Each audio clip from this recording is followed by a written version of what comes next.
नमस्कार साथियों, स्वागत है आपका एम्बिशन इंस्टीट्यूट पर।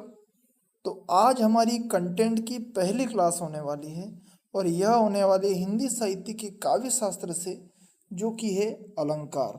तो अलंकार को आज हम पढ़ेंगे और इसमें आज हम जो टॉपिक कवर करने वाले हैं वो है अलंकार क्या है, अलंकार की आवश्यकता क्यों पड़ती है, अलंकार के प्रमुख प्रकार कौन कौन से हैं, शब्दालंकार, अर्थालंकार, उभयालंकार और प्रमुख अलंकार और उदाहरण उनके पढ़ेंगे हम। और अलंकार की पहचान हम कैसे कर सकते हैं, ये आज इस टॉपिक में हम कवर करने वाले हैं।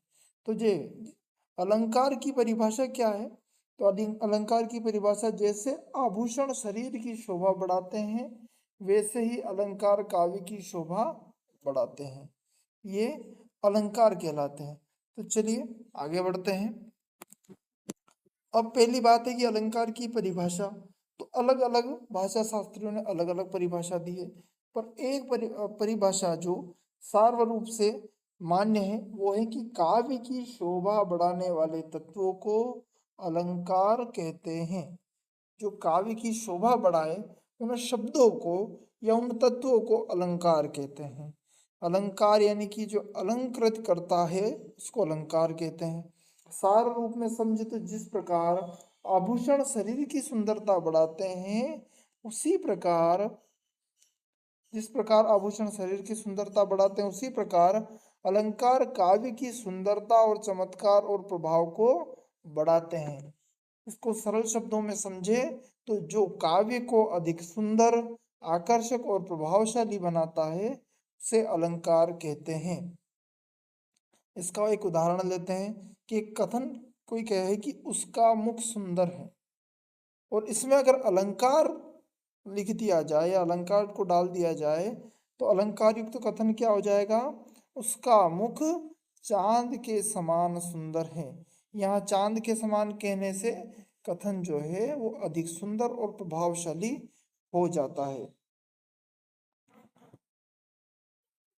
अब अलंकार की परिभाषा हमने पढ़ी कि काव्य की शोभा बढ़ाने वाले तत्वों को अलंकार कहते हैं, और उस ये शब्दों में क्या करता है? चमत्कार लाता है, सौंदर्य और प्रभाव उत्पन्न करता है, उसे अलंकार कहते हैं।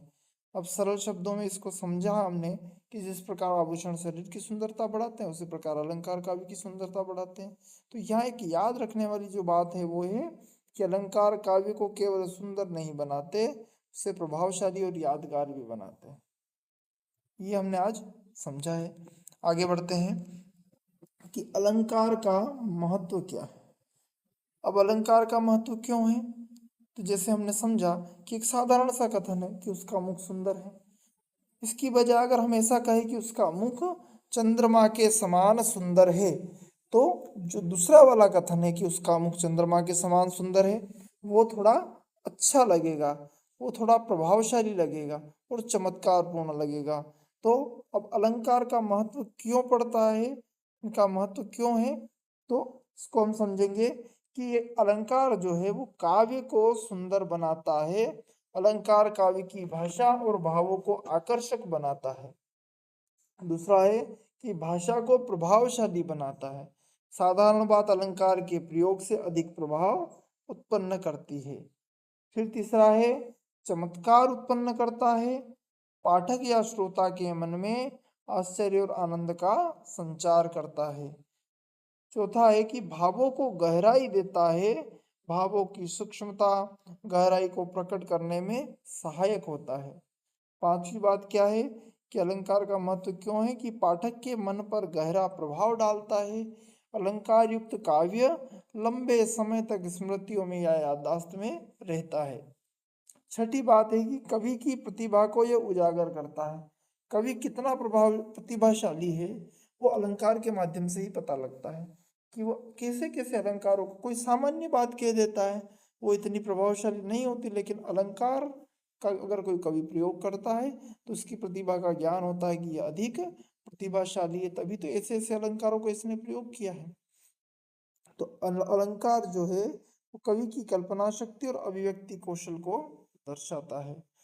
इसका निष्कर्ष ये निकलता है कि अलंकार काव्य की आत्मा और सौंदर्य का आभूषण प्रदान करते हैं। अब अलंकार के प्रमुख कार्य क्या है, प्रकार क्या है? तो अलंकार के प्रमुख 3 प्रकार हैं। कौन कौन से हैं? पहला प्रकार है शब्दालंकार, दूसरा है अर्थालंकार और तीसरा है उभयालंकार। तो शब्दालंकार किसे कहते हैं? जब काव्य में शब्दों के विशेष प्रयोग से चमत्कार उत्पन्न हो, उसे शब्दालंकार कहते हैं। यानी कि शब्द के प्रयोग से अगर अलंकार हो रहा है तो उसे शब्दालंकार कहेंगे।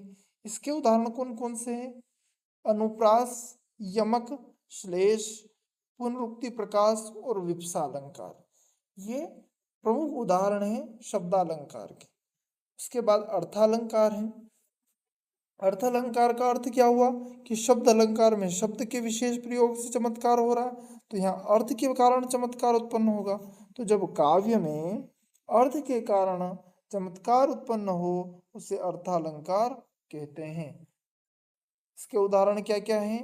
उपमा, रूपक, उत्प्रेक्षा, अतिशयोक्ति, मानवीकरण, विरोधाभास, व्यतिरेक, संदेह और दृष्टांत अलंकार। अब इसमें तीसरा अलंकार आता है उभयालंकार। जब काव्य में शब्द और अर्थ दोनों के कारण चमत्कार उत्पन्न होता है, तो उसे उभयालंकार कहते हैं। उसका उदाहरण है श्लेष अलंकार, जिसमें कुछ स्थितियों में यहाँ शब्द अलंकार प्रस्तुत महसूस होता है और कुछ स्थिति में हमें यहाँ ये अर्थ अलंकार महसूस होता है, क्योंकि एक ही शब्द के अनेक अर्थ निकले तो वहां श्लेष अलंकार होता है। तो उसमें ध्यान रखने योग्य बात क्या है कि शब्दालंकार में शब्द की योजना से सौंदर्य आता है, अर्थालंकार में अर्थ की योजना या प्रयोग से सौंदर्य आता है, और उभयालंकार में शब्द और अर्थ दोनों की योजना से चमत्कार उत्पन्न होता है। इसीलिए ये तीनों चीज हमको याद रखनी है कि शब्द अलंकार, अर्थ अलंकार या उभयालंकार। कोई पूछे कि अलंकार के कितने प्रकार होते हैं, तो वो 3 प्रकार होते हैं, शब्द, अर्थ और उभयालंकार। अब काव्य की शोभा को ये अलंकार जो है वो काव्य की शोभा ही नहीं बढ़ाते, बल्कि उसको चमत्कारपूर्ण और प्रभावशाली भी बनाते हैं। अब हम जानेंगे कि शब्दालंकार क्या होते हैं। तो शब्दालंकार क्या होंगे? जो शब्दों के विशेष प्रयोग से जो चमत्कार उत्पन्न होता है, उसे शब्दालंकार कहते हैं। अब शब्दालंकार का परिचय हम जानते हैं कि जब काव्य में शब्दों की बनावट, व्यवस्था, पुनरावृत्ति, ध्वनि साम्य या शब्द वैचित्र्य के कारण काव्य में सौंदर्य और चमत्कार उत्पन्न होता है, उसे शब्दालंकार कहते हैं। यहाँ चमत्कार का अर्थ है कि वो शब्द के कारण वो बात हमें अच्छी लगे या उसमें कोई विशेष अर्थ निकलने लगे, तो वहां शब्द अलंकार होता है। तो यहाँ इसको सरल भाषा में समझे कि अब केवल शब्दों के कारण ही कविता या वाक्य सुंदर और प्रभावशाली बन जाए, वहां शब्द अलंकार होता है। अब इसके जो भेद हैं वो हैं 5 भेद। कौन कौन से? अनुप्रास अलंकार, यमक अलंकार, श्लेष अलंकार और पुनरुक्ति प्रकाश अलंकार और विप्सा अलंकार। तो अनुप्रास को समझेंगे कि अनुप्रास अलंकार किसको कहते हैं? तो जब एक ही वर्ण की बार बार आवृत्ति होने से सौंदर्य उत्पन्न हो, तो उसे अनुप्रास अलंकार कहते हैं। यमक किसे कहते हैं? जब एक ही शब्द की पुनरावृत्ति और प्रत्येक बार अर्थ भिन्न हो, तो उसे यमक अलंकार कहते हैं। इनको हम विस्तार से भी समझेंगे एक एक को। जब एक ही शब्द के एक से अधिक अर्थ निकले, तो यहाँ श्लेष अलंकार होता है। जब एक ही शब्द या पद की पुनरावृत्ति से अर्थ की विशेषता प्रकट हो, तो वहां पुनरुक्ति प्रकाश अलंकार होता है। किसी शब्द की अधिक संख्या में पुनरावृत्ति या प्रभाव उत्पन्न हो, तो वहां विप्सा अलंकार होता है। उदाहरण है कि चारों चंद्र की चंचल किरणें चकमक चमके चहु ओर। तो इसमें जो च वर्ण है उसकी बार बार आवृत्ति हो रही है, और ये हमको सुनने में भी अच्छा लग रहा है, पढ़ने में भी अच्छा लग रहा है। तो ये एक ही वर्ण की आवृत्ति हो रही है, जैसे अनुप्रास अलंकार यहाँ होगा। तो यहाँ च वर्ण की आवृत्ति से सौंदर्य उत्पन्न हुआ है। और याद रखने वाली बात है कि यहाँ चमत्कार केवल शब्दों के कारण होता है, उसे शब्दालंकार कहते हैं। अब हम जानेंगे अनुप्रास अलंकार, जो कि शब्द अलंकार का एक प्रकार है। अब यहाँ अनुप्रास अलंकार किसे कहेंगे? एक ही वर्ण की बार बार आवृत्ति से जो चमत्कार उत्पन्न हो उसे अनुप्रास अलंकार कहते हैं। अब इसकी परिभाषा देखते हैं कि जब किसी काव्य पंक्ति में एक ही वर्ण, व्यंजन या स्वर, कुछ भी हो सकता है, वर्ण होना चाहिए कि बार बार आवृत्ति से काव्य की शोभा बढ़े, वहाँ अनुप्रास अलंकार होता है। एक ही वर्ण या अक्षर की आवृत्ति हो, यानी कि बार बार वो अक्षर या वर्ण आए, तो वहां कौन सा अलंकार होगा? अनुप्रास अलंकार। इसकी पहचान ये है कि एक ही वर्ण की पुनरावृत्ति होती है, जिससे मधुरता, लय और सौंदर्य उत्पन्न होता है। विशेष बात क्या है? यह अलंकार शब्दों के कारण होता है। इसमें चमत्कार ध्वनि की आवृत्ति से उत्पन्न होती है और यह काव्य को संगीतात्मक प्रभाव देता है, यानी कि सुनने में हमको अच्छा लगता है। अब यहाँ क्या वर्ण की आवृत्ति एक साथ होगी? तो समान वर्ण की आवृत्ति पास पास हो सकती है या थोड़े अंतर पर भी हो सकती है। ये हमको ध्यान रखना है कि थोड़े अंतर पर भी आवृत्ति हो सकती है, लेकिन आवृत्ति होनी चाहिए बार बार। तो वहां कौन सा अलंकार होगा? अनुप्रास अलंकार।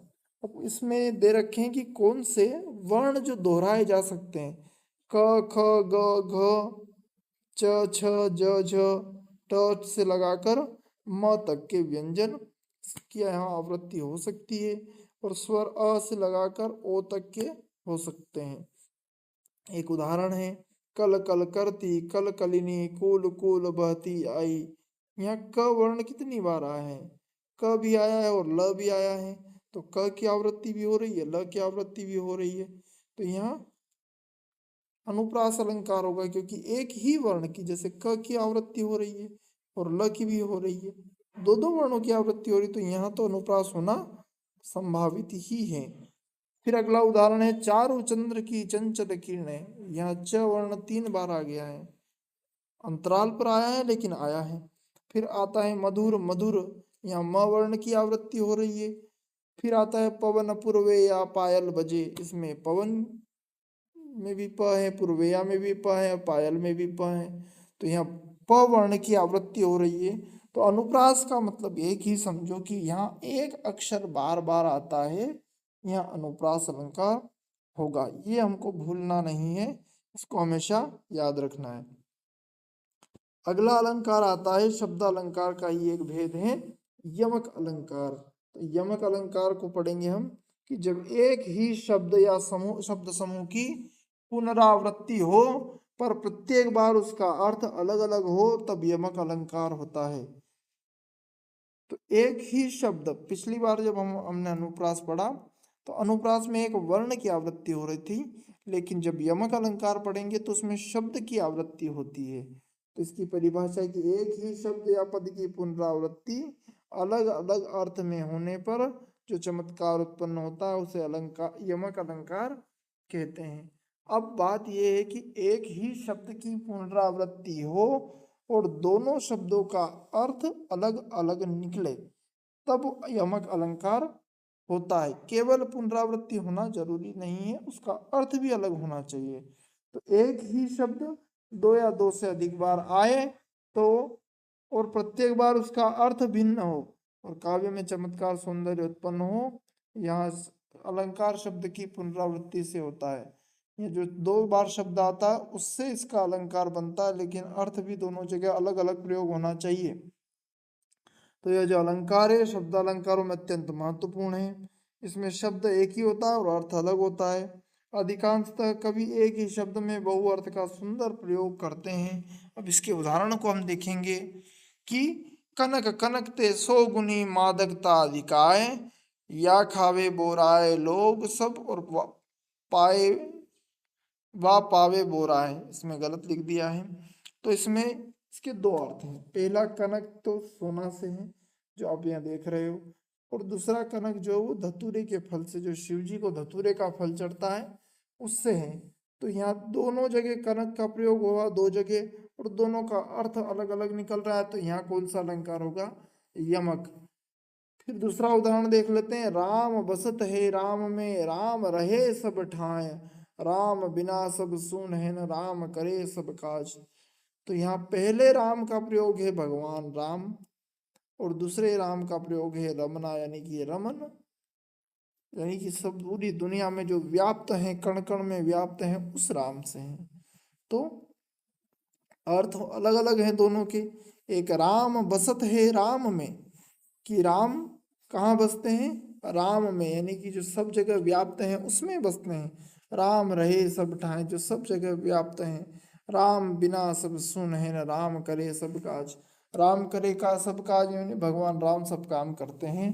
तो यहाँ याद रखना कैसे यमक को, अनुप्रास को कैसे याद रखना, कि एक वर्ण की या अक्षर की आवृत्ति होती है, इसलिए अनुप्रास अलंकार होता है।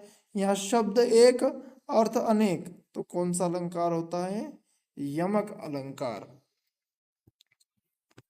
अगला अलंकार है जो कि शब्द अलंकार का ही भेद है, श्लेष अलंकार। जब एक ही शब्द से अनेक अर्थ ग्रहण किए जाए तब श्लेष अलंकार होता है। इसकी परिभाषा देखेंगे कि ऐसा अलंकार जिसमें एक ही शब्द के अनेक अर्थ हो और सभी अर्थ प्रसंगानुकूल हो, उसे श्लेष अलंकार कहते हैं। अब इसकी पहचान क्या है, एक ही शब्द के अनेक अर्थ निकले। एक ही शब्द के अनेक अर्थ तो यमक में भी निकलते हैं, लेकिन यहाँ शब्द एक ही जगह लिखा होगा और उसके अर्थ अलग अलग निकलेंगे। सभी अर्थ प्रसंग और भाव के अनुसार सही बैठे, एक साथ दो या दो से अधिक अर्थ स्वीकार किए जा सके। विशेष बात क्या होती है कि शब्द एक ही होता है और अर्थ अनेक होते हैं। यह अर्थालंकारों के सर्वाधिक चमत्कार पूर्व अलंकार हैं, काव्य की सुंदरता और गूढ़ता को बढ़ाता है। अब जो हमने यमक पढ़ा उसमें क्या होता है कि शब्द की पुनरावृत्ति होती है और प्रत्येक बार अर्थ अलग निकलता है। और राम रामेति रामेति दो बार आया है शब्द। और शब्द श्लेष में क्या होता है कि शब्द एक ही होता है पर उससे अनेक अर्थ ग्रहण किए जाते हैं, यानी कि ले लिए जाते हैं। जैसे कि हरि, हरि से भगवान का भी शब्द अर्थ लेते हैं, हरण करने वाला हरि, और हरित यानी कि हरा रंग, तीन तीन अर्थ इसके निकलते हैं। जैसे कि उदाहरण देखते हैं, गंगा जल लायो हरिद्वार से, हरि हरि नाम जपो बारंबार, हरि बिन और न दूजा कोई, हरि ही पार उतारनहार। तो यहाँ हरि का एक अर्थ होता है भगवान विष्णु, एक हरि का अर्थ होता है हरण करने वाला, एक हरि का अर्थ होता है हरा। तो एक ही हरि शब्द से तीन अर्थ ग्रहण किए गए, इसलिए यह श्लेष अलंकार होगा। अगला देखो, देखो कलिका जल कली में खिली, कली की काली माँ हर ली, कली का कलंक हरने को कलिका बनी, आई हरि हर ली। यानी कि कली का अर्थ कलयुग भी है, कली का अर्थ विकार और दोष भी है, कलिका का अर्थ कली या फूल है, हरि का अर्थ भगवान भी है, हर का अर्थ दूर करना है। तो एक ही शब्द के अनेक अर्थ निकलते हैं। जब एक ही शब्द के अनेक अर्थ निकले तो वहाँ श्लेष अलंकार होता है। श्लेष का अर्थ होता है चिपके हुए। जैसे कि हम पन्ने देखते हैं ना, पन्ने एक से दिखते हैं और चिपके हुए अनेक पन्ने हो सकते हैं। तो श्लेष का अर्थ होता है चिपका हुआ, एक ही शब्द में अनेक अर्थ चिपके हुए हमको मिल सकते हैं। अब इसको विस्तार से थोड़ा समझते हैं कि एक ही शब्द से एक से अधिक अर्थ निकले, श्लेष अलंकार होता है। रही मन पानी राखी, बिन पानी सब सून, पानी गए न उबरे, मोती मानस चून। अब यहाँ क्या हो रहा है श्लेष में कि एक अर्थ निकल रहा है जल, बिना जल के जीवन संभव नहीं है। दूसरे जल का मतलब निकल रहा है प्रतिष्ठा और मान।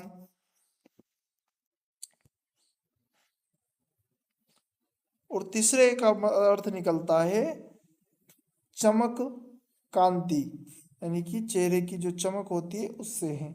एक ही शब्द पानी के अलग अलग अर्थ निकल रहे हैं, इसलिए यहाँ श्लेष अलंकार होगा। श्लेष अलंकार में शब्द की पुनरावृत्ति आवश्यक नहीं होती, यानी कि बार बार उसकी पुनरावृत्ति हो ऐसा जरूरी नहीं, हो भी सकती है लेकिन जरूरी नहीं है। इस पंक्ति में पानी शब्द का प्रयोग तीन भिन्न अर्थों में हुआ है, लेकिन उसके अनेक अर्थों का बोध हो रहा है। तो एक शब्द अनेक अर्थ क्या होगा, श्लेष अलंकार। अनेक शब्द हो और अनेक अर्थ निकले, यानी कि शब्द की पुनरावृत्ति हो और अर्थ अलग अलग निकले तो वहाँ यमक होता है, और एक ही शब्द हो और उसके अनेक अर्थ निकले तो वहाँ श्लेष अलंकार होता है। इस बात को हमको ध्यान में रखना है। अगला है अर्थालंकार। एक होता है शब्द अलंकार जिसके हमने भेद पढ़ लिए हैं, अब आएगा अर्थालंकार। अर्थालंकार में क्या होता है, जब काव्य में शब्दों से अधिक उनके अर्थों के कारण सौंदर्य या प्रभाव उत्पन्न होता है, वहां होता है अर्थालंकार। अब अर्थालंकार के भेद कितने हैं, उपमा, रूपक, उत्प्रेक्षा, अतिशयोक्ति, मानवीकरण, विरोधाभास, व्यतिरेक, दृष्टांत और संदेह, ये अर्थालंकार के भेद हैं। जहां अर्थ के कारण प्रभाव या चमत्कार उत्पन्न होता है, तो उपमा का मतलब है समानता बताना, रूपक में सीधा आरोप हो जाता है, उत्प्रेक्षा में संभावना या कल्पना की जाती है, अतिशयोक्ति में बढ़ा चढ़ा कर कहना, मानवीकरण में मानव गुणों का आरोप निर्जीव वस्तुओं पर हो जाता है, विरोधाभास में विरोध होता है कि एक बात कहीं और जा रही है, दूसरी बात उसकी बिल्कुल उल्टी है, पर उसी को बताने का प्रयास हो रहा है। अगला है उपमेय को उपमान से श्रेष्ठ बताना। इसको खास ध्यान रखना है कि उपमेय को जब उपमान से श्रेष्ठ बताया जाता है तो वह व्यतिरेक अलंकार होता है। दृष्टांत उदाहरण द्वारा पुष्टि करते हैं तो वहाँ दृष्टांत अलंकार है, और किसी एक वस्तु के विषय में संशय हो तो वहाँ संदेह अलंकार होता है। यहाँ मुख्य ध्यान शब्दों की पुनरावृत्ति पर नहीं होता, बल्कि उसके अर्थ और उसमें छिपे चमत्कार पर होता है। अर्थालंकार में काव्य में गहराई, प्रभाव और रुचिकरता बढ़ जाती है, क्योंकि जो भी पढ़ेगा उसको उसका अर्थ भी पता होना जरूरी है, तभी वो समझ पाएगा। तो अर्थ में चमत्कार है तो अर्थालंकार है। तो जब भी सौंदर्य या प्रभाव का कारण अर्थ हो वहाँ अर्थालंकार होता है। यहाँ शब्द में चमत्कार नहीं होता, अर्थ में होता है। अब अर्थालंकार के भेद को हम जानेंगे। पहला जो भेद है वो है उपमा अलंकार। उपमा में क्या याद रखना है कि जहाँ समानता बताई जाए, किसी से भी समानता बताई जाए तो वहाँ उपमा अलंकार होगा। जब किसी वस्तु व्यक्ति की समानता किसी दूसरी वस्तु से वाचक शब्दों के माध्यम से बताई जाए वहाँ उपमा अलंकार होता है। उसका मुख चंद्रमा के समान सुंदर है। तो जब समान आया यानी कि समानता हो गई, तो मुख की तुलना किससे की है, चंद्रमा से, तो यहाँ क्या होगा, उपमा अलंकार। अब इसके चार अंग हैं। पहला है उपमेय। उपमेय यानी कि जिसकी तुलना की जाए, तो किसकी तुलना हो रही है, मुख की तुलना हो रही है। उपमान जिससे तुलना की जाए, तो तुलना मुख की किससे हो रही है, चंद्रमा से, कि तुम्हारा मुख चंद्रमा के समान है, तो चंद्रमा हुआ उपमान। फिर वाचक शब्द क्या है, जो समानता का बोध कराए, यानी कि के समान, चंद्रमा के समान। तो के समान क्या है, ये वाचक शब्द है। और साधारण धर्म क्या होगा, जो गुण दोनों में समान हो, सुंदरता, मुख भी सुंदर है और चंद्रमा भी सुंदर है, इसीलिए तो समानता हुई है। वो क्या हो जाएगा, जो सुंदरता है वो साधारण धर्म कहलाएगा। अब इसमें पहचान कैसे करेंगे कि कहाँ कहाँ उपमा अलंकार हो रहा है, तो ये जो शब्द हैं ये अगर आते हैं सा, सी, से, समान, जैसा, जैसे, तुल्य, के समान, मानिंद, अगर इत्यादि शब्द आते हैं, इत्यादि यानी कि ये सब अगर शब्द आते हैं तो वहां पर होगा उपमा अलंकार। इन शब्दों के द्वारा समानता व्यक्त होती है। अब इसके उदाहरण देख लेते हैं, उदाहरण से स्पष्ट हो जाएगा। उसका मुख कमल के समान कोमल है, यानी कि मुख किसके समान कोमल है, कमल के समान, तो मुख हो जाएगा उपमेय, कमल हो जाएगा उपमान, वाचक शब्द आ जाएगा के समान, और कोमल आ जाएगा सामान्य धर्म। तो कोमल मुख भी है, कमल भी है, इसीलिए दोनों की तुलना हो रही है, तो मुख की तुलना हो रही है कमल से, तो यहाँ कौन सा अलंकार होगा, उपमा। बालक मन से हंस के समान निर्मल था। मन जो है बालक है, क्या होगा, बालक का मन, बालक का मन हो जाएगा उपमेय, हंस हो जाएगा उपमान, और के समान हो जाएगा वाचक धर्म। और निर्मल क्या है?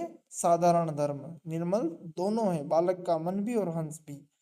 इसीलिए हंस का निर्मल होना यानी कि उसका साफ दिखना, श्वेत दिखना, वो निर्मल यानी कि उसका स्वच्छता से लिया गया है। हंस कितना स्वच्छ होता है, कितना स्वच्छता का ध्यान रखता है कि वो दूध और पानी को भी अलग अलग करके पी लेता है। हंस उतना निर्मल होता है। तो यहाँ बालक का मन कैसा बताया? हंस के समान निर्मल बताया है। यहाँ अर्थ को समझना है हमको कि अर्थ इसका लिया गया है। उसकी वाणी मधु के समान मधुर है, यानी कि किसी की वाणी के बारे में बताया गया कि उसकी जो बोली है मधु यानी कि शहद के समान मीठी है। तो वाणी किसके समान मीठी है? मधु यानी कि शहद के समान। तो यहाँ शहद नहीं बताया उसकी वाणी को, शहद के समान मीठी है। जैसा शहद मीठा होता है वैसे उसकी वाणी मधुर है यानी मीठी है। तो यहाँ याद रखना है कि जहां तुलना में समानता दिखाई दे, वाचक शब्द हो, वहां। अगला है रूपक अलंकार। तो रूपक अलंकार में क्या है? जब उपमेय में उपमान का सीधा आरोप कर दिया जाए, अर्थात उपमेय को ही उपमान कह दिया जाए, वहां रूपक अलंकार होता है। तो अब हमने जो उपमा अलंकार पढ़ा, उसमें और इसमें क्या भेद है? तो इसका एक उदाहरण देखते हैं। उसका मुख चंद्रमा है, ये इसका उदाहरण है कि उसके मुख, उसका जो मुख है वो चंद्रमा है। तो उपमा में भी पढ़ा हमने कि उसका मुख चंद्रमा के समान है। तो इसमें क्या भेद है? तो उसका मुख चंद्रमा के समान है, समानता बताइए, तो वहां हो जाएगा उपमा अलंकार। इसमें उपमेय और उपमान की तुलना होती है, वाचक शब्द आते हैं सा सी समान वैसा ऐसा। और रूपक में क्या होता है कि उसका मुख चंद्रमा है, उसके मुख को चंद्रमा ही कह दिया, यानी कि उसका मुख जो है वो चंद्रमा है, चंद्रमा के समान नहीं, उसके जैसा नहीं है, चंद्रमा ही है। तो उपमेय में उपमान का सीधा आरोप हो जाता है और कोई वाचक शब्द नहीं होता, समान जैसा वैसा ऐसा वाचक शब्द नहीं होता। वहां क्या हो जाएगा? रूपक अलंकार होगा, यानी कि रूपक अलंकार को सीधा सा समझे, सीधा आरोप हो और उसके मुख को चंद्रमा का रूप ही कह दिया, कि चंद्रमा का रूप दे दिया, तो वहां जहां रूप दे दिया जाए वहां रूपक अलंकार होगा। तो रूपक अलंकार की विशेषता क्या हो गई? उपमान और उपमेय में भेदभाव समाप्त हो जाता है, चंद्रमा ही उसका मुख और मुख ही चंद्रमा है, ये क्या हो गया? रूपक अलंकार। उपमेय को उपमान कहा जाता है, कोई तुलना नहीं, सीधा आरोप होता है। पहचान कैसे होगी? जब उपमेय में उपमान का सीधा आरोप हो, साथ ही समान जैसे तुल्य आदि वाचक शब्द न हो और तुलना के स्थान पर उपमेय को ही उपमान कहा जाए। अब महत्वपूर्ण बात यहाँ क्या है कि रूपक अलंकार में कल्पना बहुत प्रबल होती है, कथन अधिक प्रभावशाली हो जाता है। यानी कि कल्पना, यानी कि जो चंद्रमा बताया है तो वहाँ कल्पना की जाती है कि इसका जो मुख है वो चंद्रमा है, तो वहाँ कल्पना बहुत ज्यादा प्रभावशाली हो जाती है। तो रूपक अलंकार आशा करता हूँ आपको समझ में आ गया होगा। अब अगला अलंकार समझते हैं, उत्प्रेक्षा अलंकार। जब कवि किसी वस्तु या दृश्य को देखकर उसकी किसी दूसरे रूप में होने की संभावना या कल्पना प्रस्तुत करता है, वहां उत्प्रेक्षा अलंकार होता है। इसकी जो परिभाषा आज पढ़ेंगे तो वो है, संभावना या कल्पना प्रकट करने वाले कथन में उत्प्रेक्षा अलंकार होता है। तो इसकी पहचान कैसे करेंगे कि उत्प्रेक्षा अलंकार होता है? संभावना या कल्पना प्रकट होती है, कल्पना की जाती है, संभावना प्रकट की जाती है।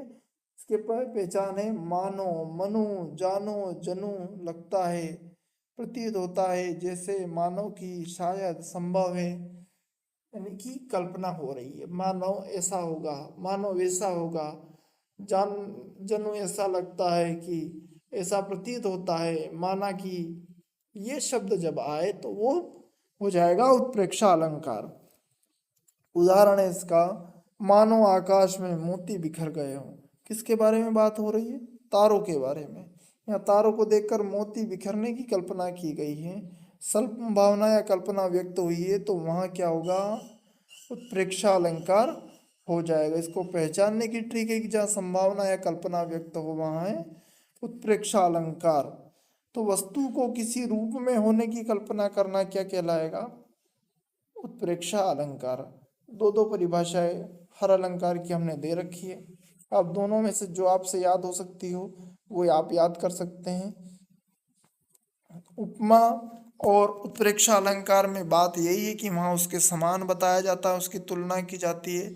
और यहाँ ऐसा माना जाता है कि ऐसा कहा जाता है, लगता है, प्रतीत होता है, ऐसे शब्दों का प्रयोग किया जाता है। अगला है अतिशयोक्ति अलंकार। तो अतिशयोक्ति अलंकार में क्या है? एक छोटी सी ट्रिक याद रख लेना कि बहुत बड़ा चढ़ाकर बात कहना अतिशयोक्ति अलंकार होता है।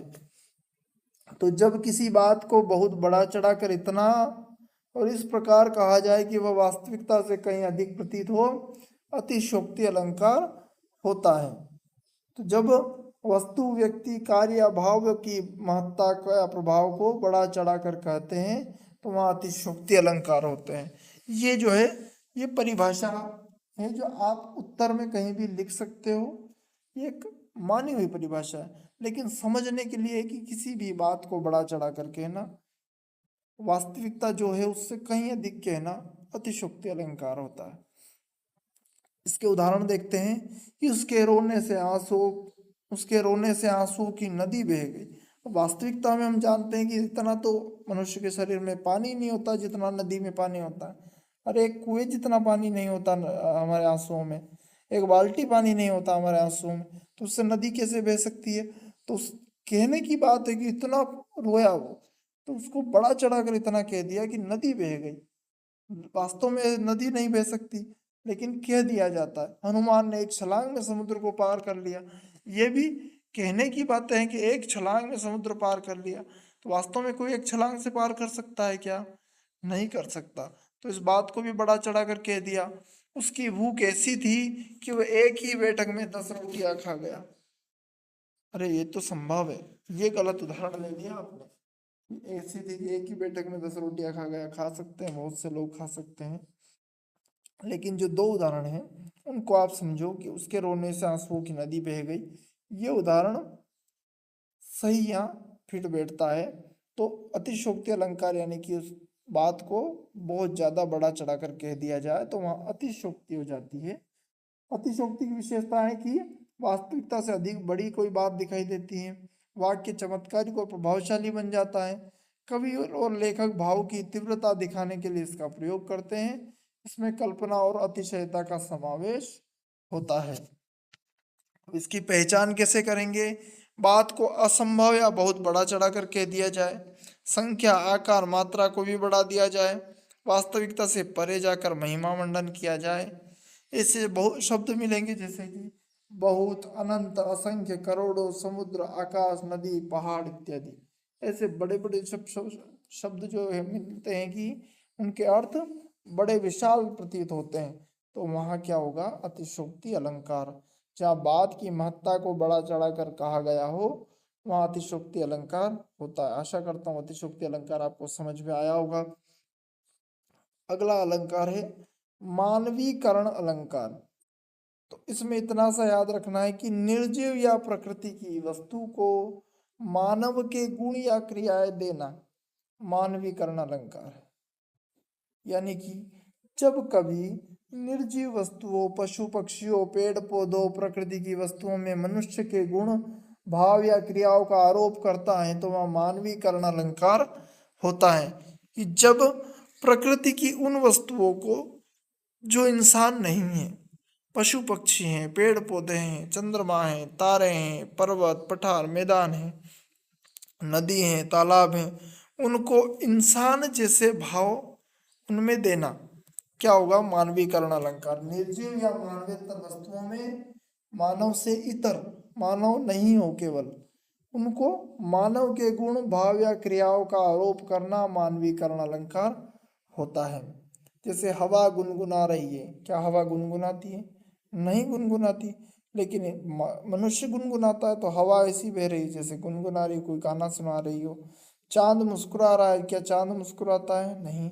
लेकिन उसमें जैसे मनुष्य मुस्कुराता है तो चंद्रमा ऐसा लग रहा है कि जैसे मुस्कुरा रहा हो, तो चांद मुस्कुरा रहा है, उसमें मानवीकरण अलंकार हो जाएगा।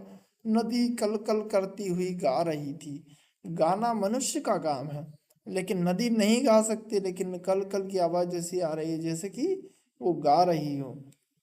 तो वहाँ कौन सा अलंकार हो जाएगा? मानवीकरण। तो इसमें निर्जीव या प्रकृति की वस्तु को मानव के समान व्यवहार करते हुए दिखाया जाता है। इसमें काव्य में जीवंतता और सजीवता आ जाती है।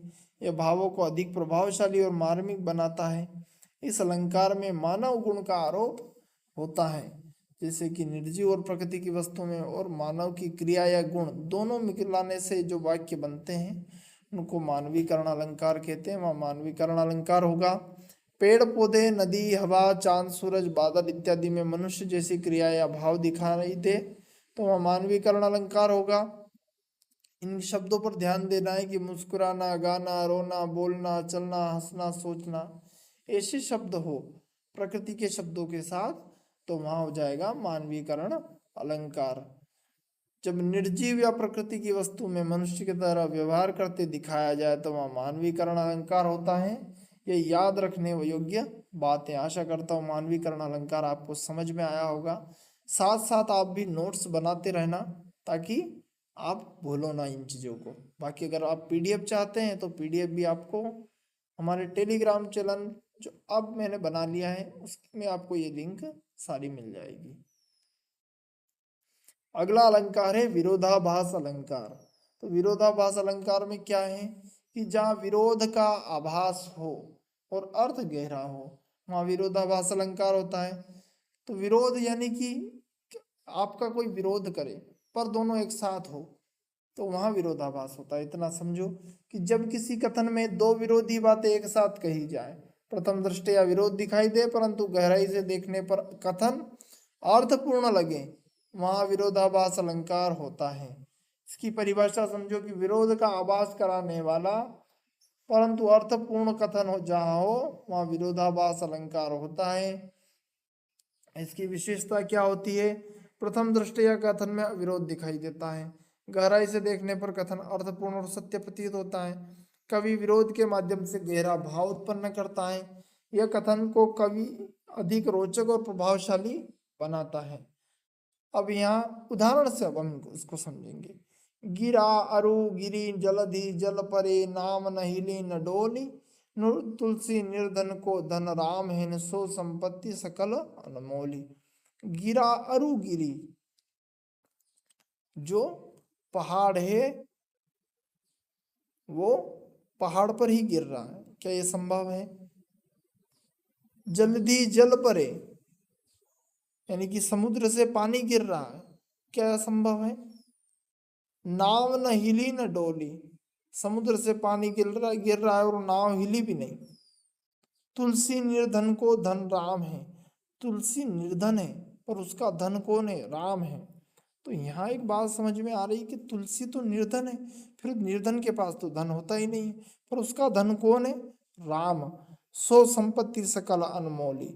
तो यहाँ भगवान तुलसीदास जी के धन कौन है? भगवान है। तो यहाँ एक गहरा अर्थ है कि तुलसी के सभी कुछ क्या है? सर्वश्रेष्ठ कौन है? तुलसी के लिए सब कुछ भगवान राम है, उसका धन वो वैभव सब कुछ है भगवान राम। तो वो निर्धन नहीं है राम के मिलने से, लेकिन वास्तविकता में वो क्या है? वो निर्धन है। वह हंसते हंसते रो पड़ा, यह कैसा उसका हाल। वह हंस भी रहा है और रो पड़ा हंसते हंसते, आंसू भी मुस्कुराए जिससे टूट गया कोई जंजाल। यानी कि कोई ऐसे दुख में हो जो हंसना चाह रहा है लेकिन हंस नहीं पाता, वो हंसते हंसते रो पड़ा। वो हंसना चाह रहा है लेकिन पीड़ा इतनी है कि वह फिर भी रो पड़ा। शीतल अग्नि जले यह देखो, अग्नि तो गर्म होती है, वो शीतल हो ही नहीं सकते। दाह करे बिना दाह, और वो जलाए बिना जला रही है। तो अर्थ गंभीर है, यूं समझो कि वो अंदर ही अंदर पीड़ा पहुंचा रही है, वो दुखों की पीड़ा है। ऐसी प्रीतम की प्रीतियां देत सुख आती अनाही। और जो प्रीति है, प्रीतम यानी कि अपना, यहाँ कोई महिला है वो नायक के बारे में बात कर रही है कि उसकी जो प्रीति है वो ऐसी है कि वो सुख देती है, पर अभी मेरे पास प्रीतम नहीं है, इसलिए उसकी शीतल अग्नि यानी कि वो ठंडी अग्नि मुझे जला रही है।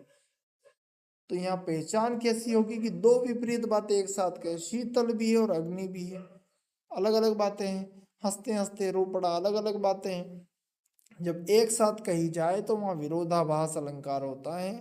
पहचान के शब्द हैं विरोध, परंतु, किंतु, फिर भी, फिर, पर, अर्थात, यद्यपि। ये शब्द आए या न भी आए तो दो विरोध बातें एक साथ हो तो वहाँ विरोधाभास होता है और अर्थ अलग लगे। जब कथन में विरोध का आभास हो परंतु गहराई से देखने पर वह अर्थपूर्ण लगे, वहाँ विरोधाभास अलंकार होता है। आशा करता हूँ आपको विरोधाभास अलंकार समझ में आया होगा।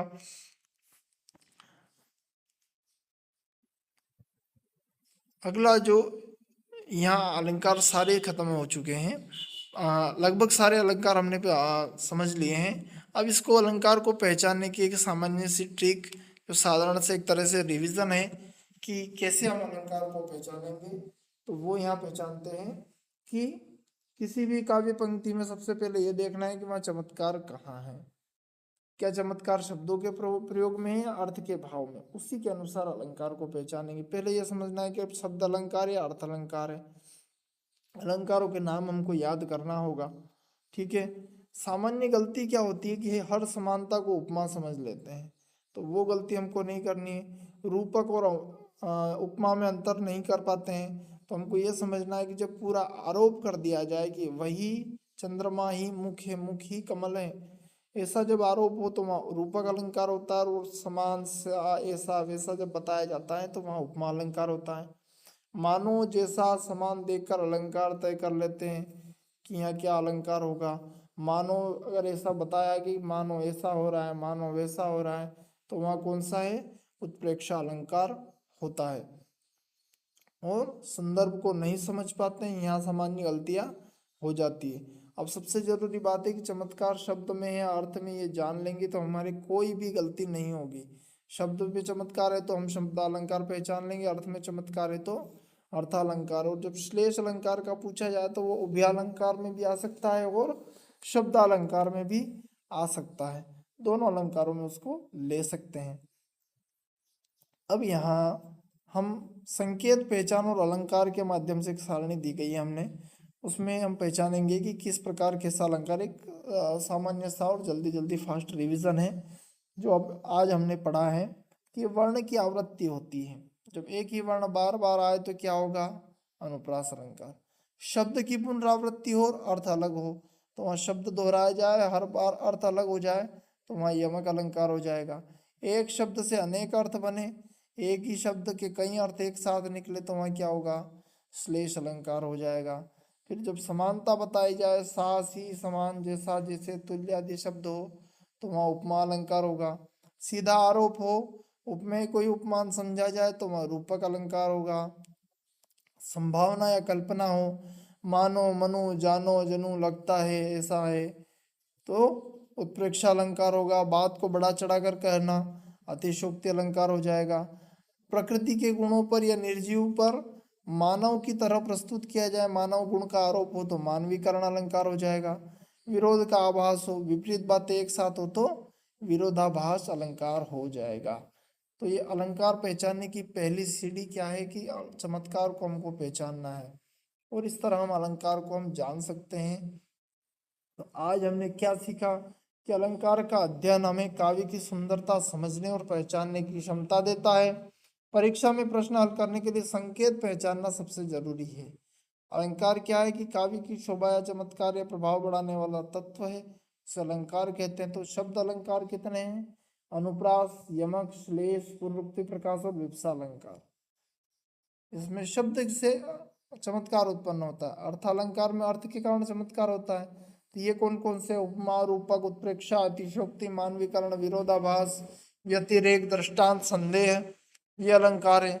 और उभयालंकार में कौन है, जिसमें शब्द और अर्थ दोनों के कारण चमत्कार हो और उनके दोनों के प्रयोग से सौंदर्य उत्पन्न हो तो वहाँ उभयालंकार होता है। अब हम जल्दी जल्दी याद कर सकते हैं कि अनुप्रास जैसे च च च, ये गोले से कि यानी कि एक ही शब्द बार बार आ रहा है, श्लेष में एक ही बात से कितनी बातें चिपकी हुई है। उपमा में बराबर यानी कि समानता है। रूपक यानी कि एक कड़ी बना रखी है कि वो ही चंद्रमा ही मुख है, मुख ही कमल है, ऐसे एक दूसरे से संबंध है। उत्प्रेक्षा में कल्पना की जा रही है। अतिशोक्ति में रॉकेट बना रखा है, यानी कि बात को बहुत बढ़ाया जा रहा है। मानवीकरण में पत्ते को मानव का रूप दिया गया है। विरोधाभास में बिजली कड़काई है, यानी कि कोई भी दो बातें एक साथ हैं और अर्थ गंभीर निकल रहा हो। अब इनमें लगातार हमको इसकी प्रैक्टिस करनी है। इसके क्वेश्चन भी हम आपको दे देंगे, तो उन क्वेश्चन के माध्यम से आप तैयारी करते रहिए। डेली हर दिन एक क्लास हमारी आती है जो अलग अलग विषयों से संबंधित होती है, जिसमें मिक्स क्वेश्चंस भी होते हैं। तो आप उनसे हल लगाइए कि आपके कितने क्वेश्चन सही हो रहे हैं। आज का टॉपिक जो था उससे संबंधित जो क्लास रही, उसमें पहले कंटेंट की क्लास लो, उसके बाद में क्वेश्चन आंसर लगाओ, तो आपको पता चल जाएगा कि आज हमारे कितने प्रश्न सही हुए हैं, ये हमारा जो टॉपिक है वो कितना क्लियर हमको हुआ है। अगर नहीं होता है तो फिर से आप क्लास देख सकते हो और कमेंट करके बताना कि आज की आपको क्लास कैसी लगी। और चैनल को अगर सब्सक्राइब नहीं किया हो तो सब्सक्राइब कर देना, शेयर भी कर देना अपने दोस्तों से। मिलते हैं अगली क्लास में नए कंटेंट के साथ, तब तक के लिए जय हिंद, जय भारत।